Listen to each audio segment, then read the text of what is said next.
Avui preparem un plat molt senzill, espàrrecs amb vinagreta de mostassa. Necessitem molt pocs ingredients.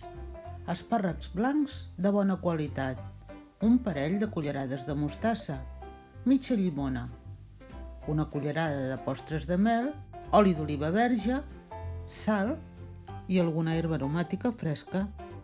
Comencem traient el suc del pot dels espàrrecs i els posem a la plata on els servirem.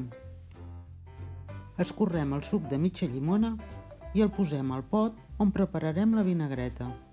Hi afegim l'oli, per una part de suc de llimona, 3 parts d'oli.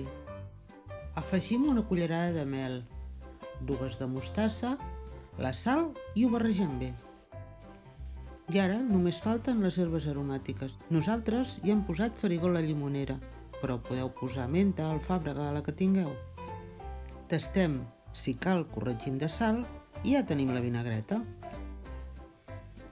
Posem la salsa damunt dels espàrrecs i ja tenim el plat llest. Nosaltres hi hem posat al damunt unes fulletes de farigola per decorar. Els podem servir amb un bol al costat amb la vinagreta que ens ha sobrat i que cadascú s'ho ajusti al seu gust. Si us ha agradat, us agrairem que ens deixeu un like o un comentari. Això ajuda que el nostre canal sigui més visible.